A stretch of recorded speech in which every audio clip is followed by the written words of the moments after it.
With miles upon miles of snow, dirt, and emptiness, the Arctic, Antarctic, and other places of cold are truly lonely places. However, beyond that loneliness is mystery, tragedy, and speculation. Welcome to the 10-episode series where I will be covering the most bizarre instances and mysteries that had ever haunted these places. I am your host, Kryptic, and for today, let us discuss the enigma that is Albert Johnson, the mad trapper of Rat River. Prepare to be frozen in time.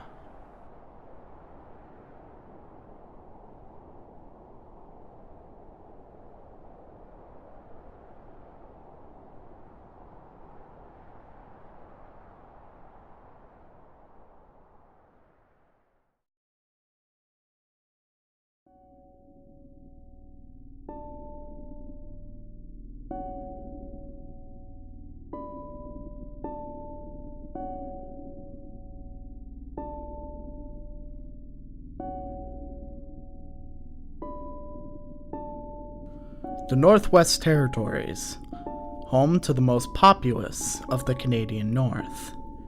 It was mid-1931. The Great Depression had been in its preliminary stages, and life was very difficult in massive proportions of North America. It may come to surprise you that some Southerners had actually ventured to the north of Canada to see if they could acquire riches in gold, even though the acclaimed Yukon Gold Rush had died down some time ago. Among the newcomers was a future murderer, and someone who is still not truly identified after 85 years of mystery. This person currently goes by the pseudonym Albert Johnson. He was described to be very antisocial, who preferred to be alone. Interested in his motives, Constable Edgar Millen of the Royal Canadian Mounted Police had a talk with Johnson, who said he was hunting in the area, and planted himself deep down in the Rat River in the Mackenzie River Delta to do so. Millen had suspected that he had lied to him about having a trapper's license, but didn't take any physical action on it just yet. At least, not until the allegations began. Johnson had been targeted by the RCMP after he was suspected of tampering with the local hunter traps in the nearby area. From the accusations, Inspector Alexander Eames and Constable Millen sent two officers named Alfred King and Joseph Bernard to go to Johnson's makeshift cabin by the Rat River to see if this was true. When they reached the cabin, Johnson had not complied with the officers and refused to talk about the traps. After a whole hour of arguing and waiting in the snow, they left. They decided to return to Johnson's cabin later with a warrant and backup to see if he was indeed the culprit. King had acquired two other officers by the name of Constable Robert McDowell and Special Constable Lazarus Sidachoulis to assist King and Bernard with arresting Johnson. Unfortunately, they would never really find out if he was the true culprit or not. In a surprising twist, King had been shot by Johnson when he tried to talk to him, and a minor gunfight ensued. McDowell took King back to Aklavik to get help, while Lazarus and Bernard held off Johnson for as long as they could, but eventually fled as well. King managed to survive the ordeal even past the lack of resources in the territory, and was rushed to the local doctor where he survived. This was the point that Albert Johnson had been officially charged as an attempted murderer. Eames knew he had to take action for what had happened, so he decided to return to the Rat River with Bernard, McDowell, Lazarus, and three brave trappers named Carl Garland, Ernest Sutherland, and Newt Lang to take Johnson down. They all had come equipped with guns, supplies, and a large quantity of explosives to take Johnson down. Armed against 7 people, the odds of survival seemed bleak for Johnson, but the RCMP didn't expect him to put up as much of a fight as he did. The fight had been going on for several hours and the posse was making little progress. Getting desperate, the RCMP tried to blow up his cabin and force him out. The dynamite eventually exploded and destroyed the roof of the cabin. The RCMP carefully made their way closer before another flurry of gunshots brought them back behind cover. Both sides were losing supplies quickly, and the RCMP unfortunately had to retreat for the time being, due to the weather that was well in the negatives that could have been very fatal. The shootout ended with a destroyed cabin, but no mad trapper in custody. The Mounties returned with an even larger posse of hunters to help against Johnson.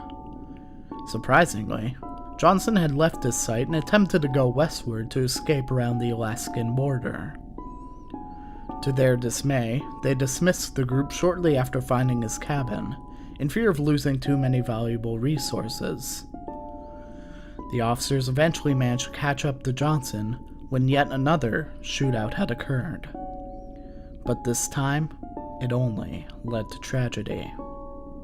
31-year-old Constable Edgar Millen was shot to death by Johnson while trying to apprehend him. Even worse news, Johnson had managed to escape into the treacherous Richardson Mountain Range. Please be aware that this was during the middle of a brutal winter. The temperature was well in the negatives, and the weather was fierce, to say the least. It is also worth noting that the Richardson Mountain Range was previously considered to be impossible to trek on foot, and was also a very dangerous area after what happened to the infamous Lost Patrol in early 1911. Nevertheless, Johnson had miraculously escaped the RCMP's grasp once again, and even caused one fatality. So they decided to step up their game to avenge Millen's death.